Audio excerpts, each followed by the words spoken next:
بونجور اتوس، اهلا وسهلا فيكم بدرس جديد على قناة سيلينجو. بدرسنا اليوم من التعابير المهمة باللغة الفرنسية رح ناخد التعبير اللي بنستخدم مع الفعل pouvoir. الفعل pouvoir هو بمعنى يستطيع او يقدر، فكتير في تعابير نحن بنستخدم معها الفعل pouvoir وبيكون إلى معنى مقصود غير المعنى الحرفي لإله. رح ناخدهم بهذا الدرس، ولا تنسوا تتابعوا الفيديو لآخره، لأنه بعد ما تخلصوا الفيديو بتروحوا على صندوق الوصف حتلاقوا رابط للتمارين مع تصحيح التمارين مشان تأكدوا أنكم فهمتوا الدرس منيح وفهمتوا معنى التعابير وتقدروا تستخدموهن بالتمارين الموجودة بصندوق الوصف، أو تتأكدوا من تصحيح التمارين بالرابط الموجود كمان بصندوق الوصف.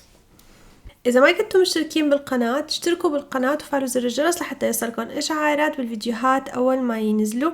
وكمان إذا عجبكم الفيديو ما تنسوا تعملوا لايك للفيديو وتشاركوا مع رفقاتكم لحتى يستفيدوا من هاي الفيديوهات كمان. بداية الفعل pouvoir اللي قلنا هو بمعنى الفعل يستطيع يقدر، بيستخدم بصياغة وتركيب مجموعة من التعابير. هاي التعابير هي pouvoir toujours courir, pouvoir toujours courir, pouvoir se poser, pouvoir se poser, ni pouvoir rien, ni pouvoir rien, pouvoir se permettre de, pouvoir se permettre de, on ne peut plus, on ne peut plus, ne pas pouvoir ne pas, ne pas pouvoir ne pas, ne pas pouvoir voir quelqu'un, ne pas pouvoir voir quelqu'un, ne pas pouvoir être au four au moulin, ne pas pouvoir être au four au moulin, ne pas pouvoir détacher les yeux de, ne pas pouvoir détacher les yeux de, ne plus en pouvoir, ne plus en pouvoir. هدول هن التعبير اللي بنستخدم معهم الفيرب pouvoir. رح ناخدهم مع أمثلة عليهم ومعانيهم لحتى نوضح فكرتهم كتير منيح ونعرف كيف نستخدمهم ونعرف معناهم إذا سمعناهم. بداية حنبتدي مع أول تعبير واللي هو pouvoir toujours courir. pouvoir toujours courir بمعنى هون غالبا بنستخدمه لحتى نعطي مثلا حدا سألنا سؤال ونعطيه رد سلبي نيجاتيف، يعني ما نعطي للشخص رد إيجابي، بنعطيه رد سلبي إنه نحن مثلا مو موافقين على الخدمة اللي طلبها مننا وهو يروح يلاقي حل لحاله أو يعني يجرب لحاله، فبتجي بمعناتها لا يمكنك المحاولة بنفسك. يعني هي ما لها معنى حرفي مثل ما هي، بس معناتها انه انا عم قله للشخص اللي قدامي انه انا برفض طلبك وروح تلاقي حل لحالك، لاقي حل بديل. حناخد مثال لنوضحها. Tu peux m'aider avec mon devoir, tu peux m'aider avec mon devoir. هل يمكنك مساعدتي في واجبي؟ جواب الشخص كان tu peux toujours courir, je ne t'aiderai. Tu peux toujours courir, je ne t'aiderai. Tu peux toujours courir, je ne t'aiderai. فصارت معناتها يمكنك دائما المحاولة بنفسك لن أساعدك. فهون نحن عطينا للشخص جواب أنه نحن ما رح نساعده بحل وظيفة ويروح يدبر حاله لحاله، فبنستخدم الإكسبرسيون pouvoir toujours courir. الإكسبرسيون الثاني واللي هو pouvoir se poser. pouvoir se poser بمعنى يتجاهل أو ينسى. بنستخدم هذا التعبير وقت الإنسان ما يقدر يحصل على شيء ما أو ما بيقدر يحققه أو أنه محروم من أنه يقدر يمتلك هذا الشيء. نحن مثل وقت أحيانا بالعامية بنقول أنه خليه ينسى الموضوع أو مثل أنه بالأحلام مثلا. فمثال عليها لحتى نوضح الفكرة: s'il pense qu'il va réussir son examen, il peut se poser. S'il pense qu'il va réussir son examen, il peut se poser. إذا كان يعتقد أنه سوف يجتاز امتحانه، هنا نحن بمعنى ينجح بالامتحان، يجتاز الامتحان، يمكنه تجاهل ذلك أو يمكنه أن ينسى ذلك. مثل نحن بالعربي وقت نقول للشخص أنه ما بأحلامه، يعني ما رح يحصل هذا الشيء، ما رح يحصل عليه، فمنقول pouvoir se passer وقت نعبر أنه هذا الشخص ما بيقدر يحصل على شيء ما أو ما بيقدر يحققه. الإكسبرسيون التالي واللي هو ni pouvoir rien. ni pouvoir rien بمعنى مثل بالعامية بنقول نحن ما في بإيده حيلة، يعني لا يستطيع فعل أي شيء. هذا التعبير بمعنى أنه الشخص غير مسؤول عن هذا الشيء وما له أي تأثير عليه، يعني مو بإيده، ما في بإيده حيلة، يعني مو هو صاحب العلاقة اللي بيقدر يغير من هذا الوضع أو يغير من هذا الشيء. مثال عليها لنوضح الفكرة: il n'y peut rien. Si tu n'as pas reçu, c'est toi qui as fait l'examen. il n'y peut rien. Si tu n'as pas reçu, c'est toi qui as fait l'examen. لا يستطيع، هو لا يستطيع فعل أي شيء إذا لم تنجح. أنت من أجل الامتحان. فنحن الشخص اللي عم نحكي عنه ما رح يقدر يعمل لك شيء إذا أنت ما نجحت بالامتحان، لأنه أنت بالأساس يلي قدمت هذا الامتحان أو قمت بهذا الامتحان.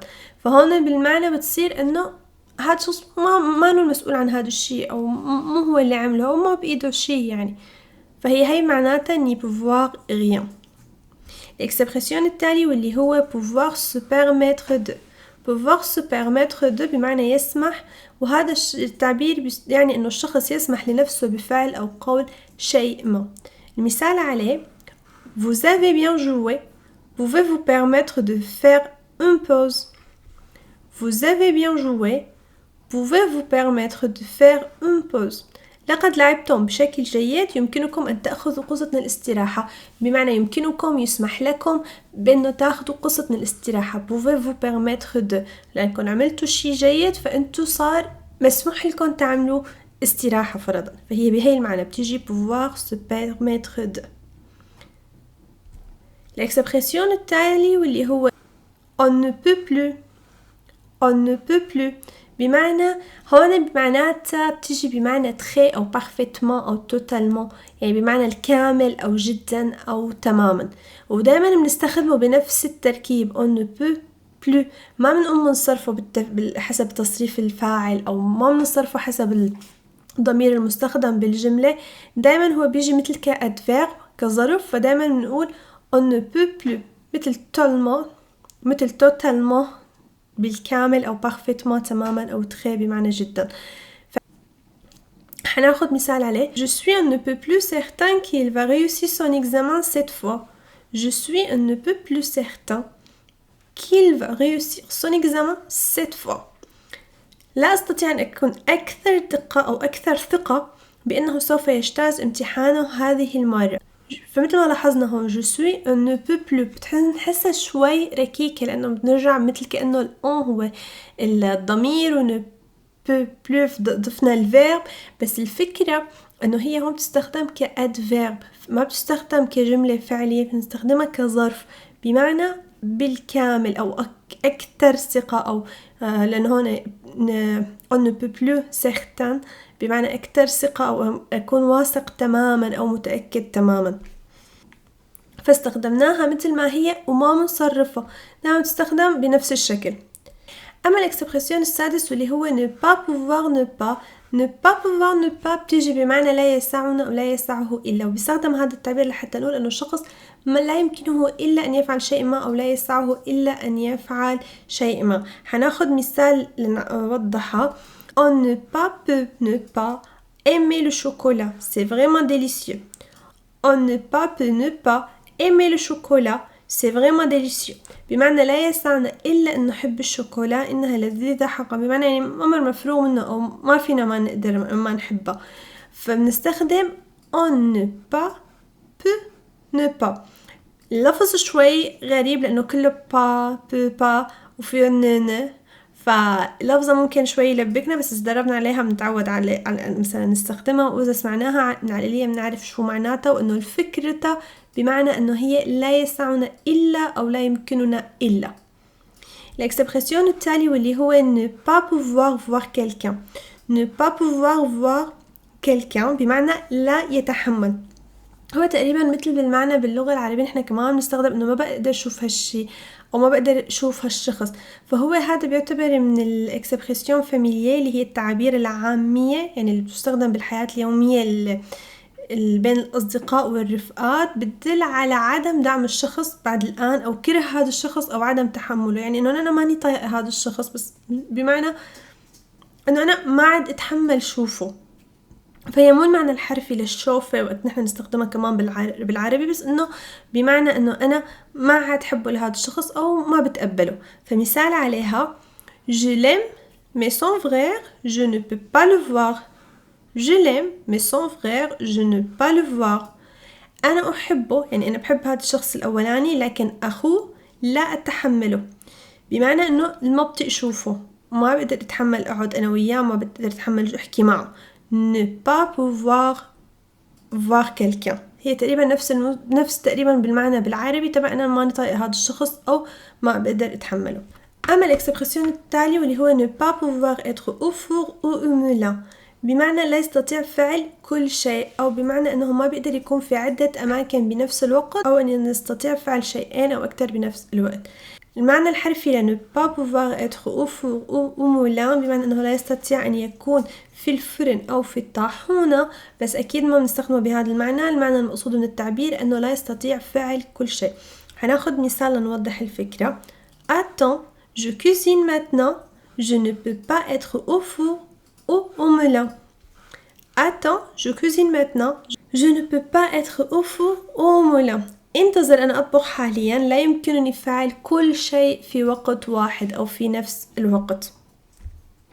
الإكسبرسيون التالي واللي هو ne pas pouvoir détacher les yeux de، ne pas pouvoir détacher les yeux de، هون بمعنى أنه لا يستطيع إغماض عينيه عن، مثل المعنى الحرفي إلى هذا هو. أما المعنى المقصود منه بمعنى أنه مفتون أو معجب بشيء ما، مثل احنا مثلا وقت نشوف شغله وليه ماني قادران شيل عيوني عنها عقد مو حلوه، فهي نفس المعنى. هذا التعبير بين انه الشخص مفتون او معجب سواء بشيء ما او شخص ما، وانه ما قادران يتوقف عن النظر اليه. مثال عليها: Il n'a pas pu détacher les yeux de mon nouveau téléphone. Je pense qu'il va acheter un. Il n'a pas pu détacher les yeux de mon nouveau téléphone. Je pense qu'il va acheter un. لم يستطع أن يرفع عينيه عن هاتفي، أعتقد أنه سيشتري واحد، بمعنى أنه معجب بهاتفي، يعني أنه عجبه وما عم بيقدر يشيل عيونه عنه، فرح يشتري واحد مثله. Il n'a pas pu détacher les yeux de. أما الإكسبرسيون الأخيرة لدرس اليوم واللي هو ne plus en pouvoir. ne plus en pouvoir بمعنى لا يمكنه تحمل المزيد، ونستخدم هذا التعبير لحتى نقول أنه الشخص متعب جدا، ما بيعني أنه ما عاد عنده المزيد من القوة أو الطاقة لحتى لعمل شيء ما. وكمان بنستخدمه وتنقول إن إحنا أكلنا كتير وما عاد فينا ناكل أكتر. هناخد مثال: J'ai beaucoup de travail à faire. Je n'en peux plus. J'ai vraiment besoin de vacances. J'ai beaucoup de travail à faire. Je n'en peux plus. J'ai vraiment besoin de vacances. لدي الكثير من العمل القيام به، لا يمكنني تحمل المزيد، أنا حقا بحاجة إلى إجازة. فne plus on peut voir هون معناتها أنه أنا ما عاد أقدر أتحمل أكتر من هيك. هيك بيكون خلص درسنا اليوم. بتشكركم على المتابعة. إذا عجبكم الفيديو ما تنسوا تعملوا لايك، تشتركوا بالقناة وتفعلوا زر الجرس لحتى يوصلكم إشعارات بالفيديوهات أول ما ينزلوا. الجمل اللي أخذناهم اليوم كلهم موجودين بجدول خاص فيهم على موقع سلينجو يسهل عليكم دراستهم وحفظ التعابير المستخدمة مع معانيها. بالإضافة لرابط تمارين حتلاقوه مع رابط التصحيح بصندوق الوصف، لحتى بعد ما تخلصوا الفيديو تروحوا تحلوا التمارين وتتأكدوا أنكم فهمتوا معنى التعبير بشكل دقيق وعرفتوا تحلوا التمارين الموجودين، وبعدين تتأكدوا من تصحيحهم برابط تصحيح التمارين. إذا كان عندكم أي سؤال استفسار أو اقتراح حطوا لي بالتعليقات وأنا رح أجاوبكم عليه. بتمنى لكم دراسة موفقة وإلى اللقاء بفيديوهات قادمة.